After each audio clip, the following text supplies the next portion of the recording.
ઉમરેઠ વિધાનસભા બેઠકની પેટા ચૂંટણી માટે મતદાન થઈ રહ્યું છે। પ્રથમ 2 કલાકમાં સરેરાશ 10% જેટલું મતદાન થયું છે।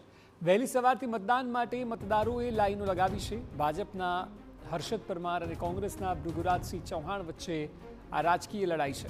કુલ 2,45,000 મતદારો મતાધિકારનો ઉપયોગ કરી રહ્યા છે। શાંતિપૂર્ણ માહોલમાં ચૂંટણી માટે કડક પોલીસ બંદોબસ્ત પણ ગોઠવાયો છે। હાલ મતદાન શાંતિપૂર્ણ ચાલી રહ્યું છે। મતદારો પોતાના મતાધિકારનો ઉપયોગ કરી રહ્યા છે। ત્યારે શું કહી રહ્યા છે ઉમરેઠના મહિલા મતદારો સાંભળીએ।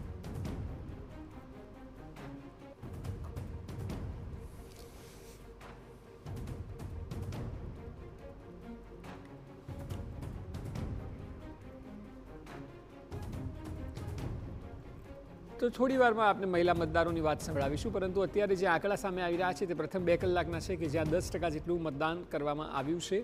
મહત્વનું છે કે સવારમાં મતદાન થોડું વધારે થતું હોય છે, ત્યારબાદ બપોરે તડકાના કારણે ગરમીના કારણે થોડું મંદ રહેતું હોય છે। મતદાન ચાલી રહ્યું છે। મતદારોની અંદર ભારે ઉત્સાહ જોવા મળી રહ્યો છે। અત્યારે ઓળની અંદર આપણે ઉભેલા છીએ। ઓળના મતદારો સાથે આપણે વાત કરવાનો પ્રયાસ કરીશું। શું નામ છે આંટી તમારું? મીનાબેન કનુભાઈ પટેલ। મીનાબેન, આજે ચૂંટણી યોજાઈ છે, વોટ આપવા તમે આવ્યા છે, તમારા વોર્ડમાં પ્રશ્નો છે કોઈ? પ્રશ્ન ના, કોઈ બી પ્રશ્ન બધી સુવિધા મળે છે? ઉમરેઠ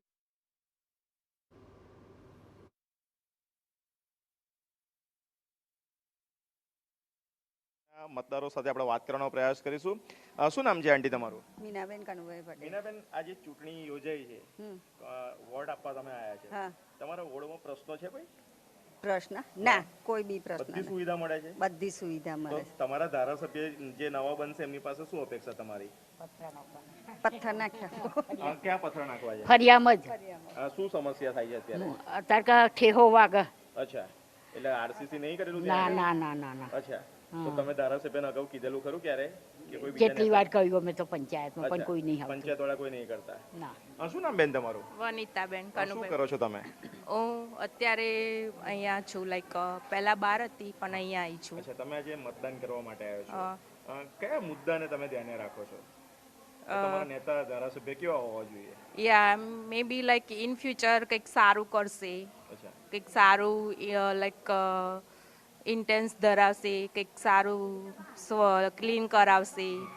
અત્યારે કોઈ તમારા ઓળમાં સમસ્યાઓ ખરી? યા કઈ કઈ સમસ્યા છે? લાઈક ઓળી ચકલાની પાછળની સાઈડ જે છે રબારીવાર એ ગંદવાડો બહુ હોય છે અને ચોમાસામાં બધાને તકલીફ બહુ પડે છે। ત્યાં પાણી પડી જાય અને મચ્છર બી ગંદુ બહુ હોય છે ત્યાં। તો પંચાયત તરફથી કશી વ્યવસ્થા નહીં થતી? એ કમ્પ્લેન કરી હતી પણ મને બહુ ખબર નહીં, કારણ કે હું 1 વર્ષ પછી અહીંયા આવી છું। 1 વર્ષ તમે અત્યારે આવ્યા છો, તો હવે શું સમસ્યાઓ જુઓ છો? હવે બસ એ જ છે, લાઈક પાછળની સાઈડ જે ચોમાસામાં બહુ જ તકલીફ થાય બધાને, કે લાઈક ગંદુ બહુ હોય છે, મચ્છર બહુ થાય છે, એના કારણે બધા બીમાર પડે છે। ડોર ટુ ડોર પેલું જે કચરો ભરવા માટે ગાડી આવે છે? એ તો આવે છે, યા એ તો આવે। કઈ રીતે હોય છે? એ પાછળ જે રબારી ગાયોનું હોય છે।